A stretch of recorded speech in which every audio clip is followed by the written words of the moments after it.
Ayra university से वापस आ रही थी कि अचानक उसके फोन की घंटी बजी। दूसरी तरफ इरफान साहिब की घबराई हुई आवाज थी, आयरा, फौरन घर आ जाओ, इश्तियाक के दोस्त ने तुम्हारा रिश्ता लेकर आया हुआ है। ये सुनकर आयरा परेशान हो गई और जल्दी से घर पहुंची। अंदर दाखिल होते ही उसने ख्वार को देखा तो चौंक गई। अब वो ये वही लड़का है जिससे मेरी मुलाकात फलक की शादी में हुई थी। ख्वार के घर वाले रिश्ता पक्का करने आए थे और इरफान साहब ने भी रजामंदी जाहिर कर दी। ये सुनते ही आयरा बगैर कुछ कहे सीधी कामयार के दफ्तर पहुंच गई।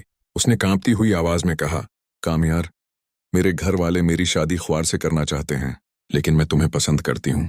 कामयार ने मुस्कुराकर उसे तसल्ली दी, तुम फिक्र न करो, मैं अपने वालदेन को जल्दी रिश्ता लेकर भेजूंगा। आयरा खुशी से घर लौट गई, मगर ये बात फरीहा ने चुपके से सुन ली। उसने कामयार को भड़काया कि आयरा तो ख्वार को पसंद करती है। खौसे में कामयार तेजी से गाड़ी लेकर निकलता है, मगर रास्ते में उसका हादसा हो जाता है। जख्मी होने के बावजूद वो हिम्मत जमा करके एक मौलवी साहब को साथ लेता है और सीधा आयरा के घर पहुंच जाता है। इरफान साहब हैरान होकर पूछते हैं, तुम मौलवी साहब को क्यों लाए हो? कामयार कहता है, मैं आयरा से निकाह करना चाहता हूँ। जब आयरा से पूछा गया तो उसने साफ कहा, मैं कामयार से मोहब्बत करती हूँ। ये बात सुनकर ख्वार और उसका खानदान नाराज हो गए। गुस्से में ख्वार ने इरफान साहब को बातों में ताना दे दिया, जिससे वो दिल पकड़कर जमीन पर गिर गए।